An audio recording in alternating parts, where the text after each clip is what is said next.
So, this sound design video I've been working on is taking a while. And by that I mean sucking out all of my energy to keep at it because of how long I just know it will take to edit.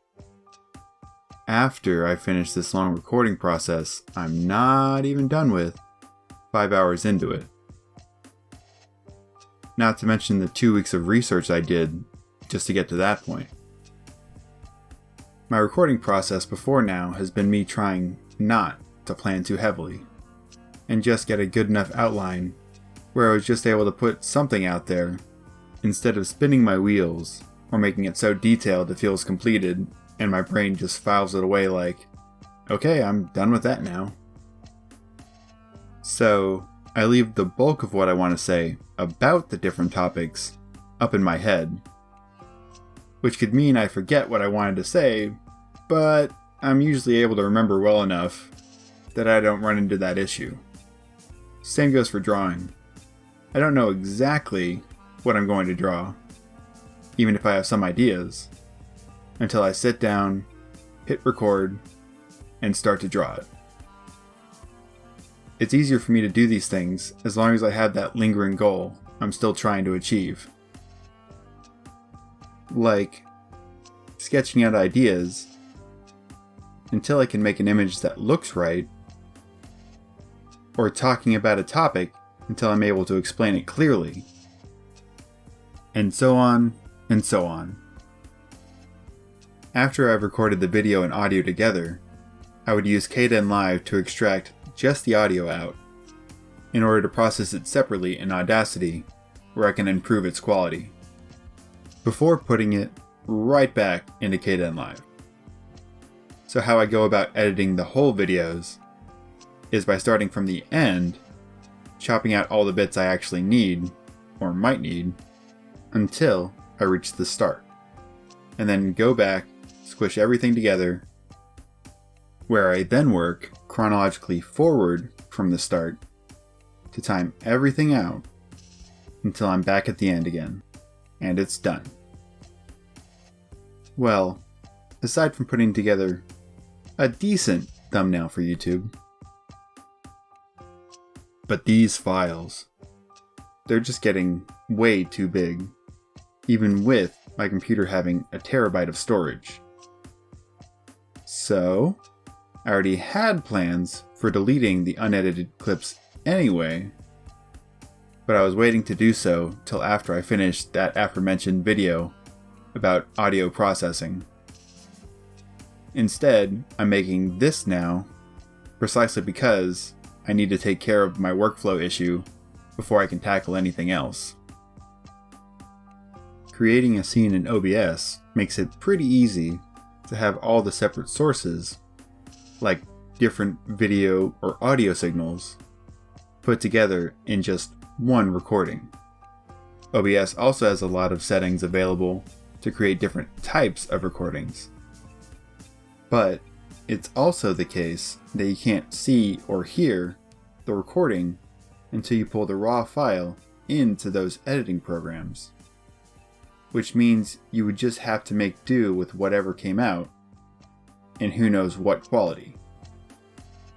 I really wanted a one-size-fits-all approach, so that I could avoid having to learn how all the settings actually work, because if I have to change them again and again, I'd need to be able to tell when the settings were wrong for that given type of video.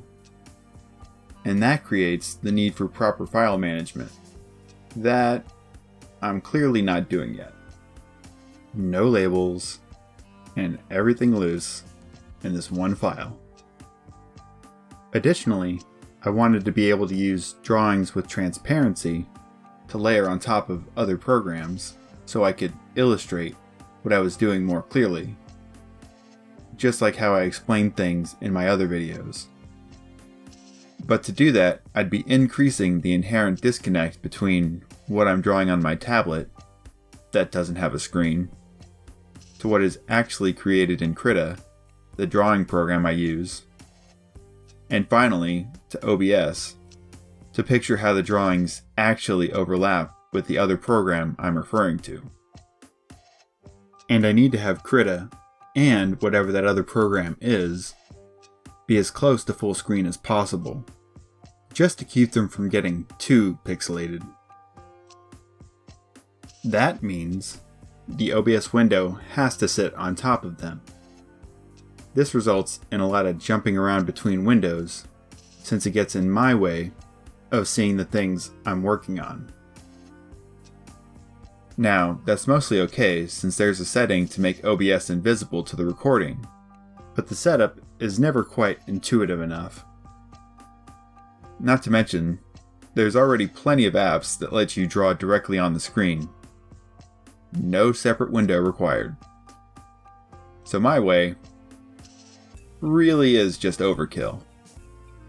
I was thinking of the process as too much of a straight line from start to finish. Just going from outlining ideas to recording the audio and video together before editing around any mistakes or mismatches between them. But in reality, I was also separately writing a script, rehearsing that script, formatting a storyboard, and practicing my live performance skills all at once. So of course it was taking a while to edit. And the whole time I was, and even during the recording, I had the feeling that I could have done those things much better. Like if I'd taken more time to script things out beforehand, I wouldn't have to piecemeal my words together into proper sentences. Or search through the footage for when I finally figured out how I'd like to have everything positioned on screen. Or even if certain things needed to be in that video to begin with. Like, for this section of the video alone, I had all of these topics I was going to explain that just don't feel needed anymore. Which I didn't realize, even during the 6 months of effort it took just to get to this section, is the exact same lesson I was making this video to talk about. Which, simply put, is just anything worth doing is worth asking, why is it worth doing right now, and in this specific way? Which could mean maybe I don't need to record as much trial and error. Or it's possible I might get better ideas as I rack up experience. But hey, on the upside, I basically gave myself a crash course on how to edit videos a lot better. Which definitely makes getting to the end of this 5-part TV length series easier to swallow. Wait, it's only one 9-minute video? Then where'd those 6 months go?